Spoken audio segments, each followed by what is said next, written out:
Bonjour à tous et à toutes, soyez les bienvenus à chacun de vous dans votre bulletin d'information sur la radio-télévision Fadris. On est le 13 août 2025.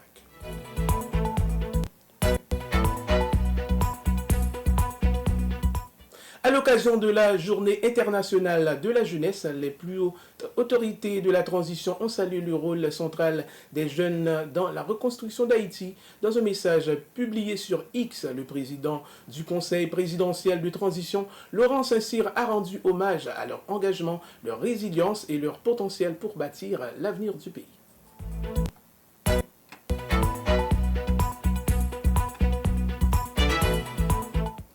Haïti a célébré pour la deuxième année consécutive sous l'impulsion de la ministre de la Jeunesse, des Sports et de l'Action civique, Madame Niola-Line Sarah Devalis Octavius, la Journée internationale de la jeunesse. La cérémonie organisée à l'hôtel Caribé en présence du représentant résident du programme des Nations Unies pour le développement, de représentants onusiens, de membres du gouvernement et d'organisations internationales a placé le thématique jeunesse, paix et sécurité au cœur des échanges.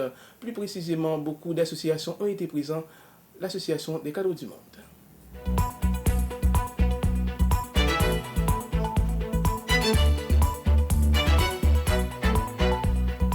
L'Office d'assurance véhicule contre tiers affirme avoir déjoué une tentative de fraude bancaire portant sur 112 586 067 gourdes. Les fonds ont été bloqués à temps par la Banque nationale de crédit BNC, évitant toute perte financière pour l'institution. L'annonce a été faite dans une note publiée mardi.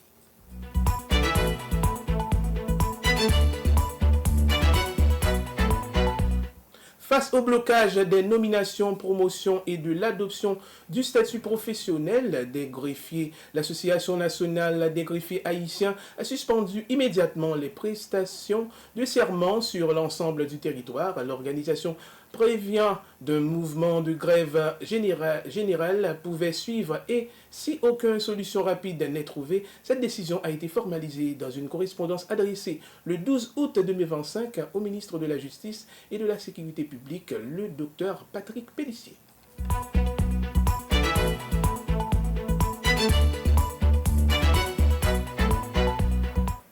À l'échelle internationale, les États-Unis offrent jusqu'à 5 millions de dollars pour la capture de Jimmy Cherizé alias Barbecue, accusé par la justice américaine d'avoir tenté de contourner les sanctions à son encontre. Il est poursuivi pour avoir été complice, cherché à collecter des fonds aux États-Unis afin de financer des activités criminelles.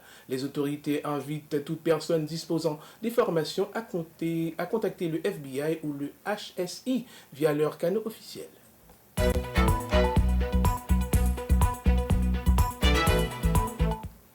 La procureure générale de New York, Laetitia James, a annoncé l'arrestation et l'inculpation de Marc-Henri Ménard, résident de Floride et ancien habitant de Minneapolis, pour une vaste fraude de valeurs mobilières visant la communauté haïtienne à New York, en Floride et en Géorgie. L'enquête relève entre juillet 2020 et juin 2023. Ménard aurait détourné plus de 600 000 dollars promettant à ses victimes de rendements mensuels allant jusqu'à 20%.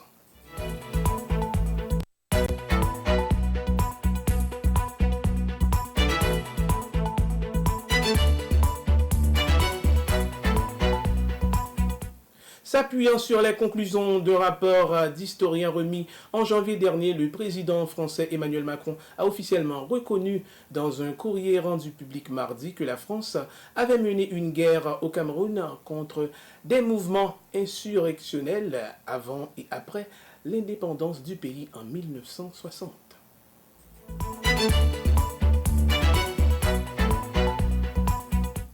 L'actualité ne s'arrête jamais. Restez branchés sur la radio-télévision Fadis. C'était avec vous, Estégène Stanley Edouard.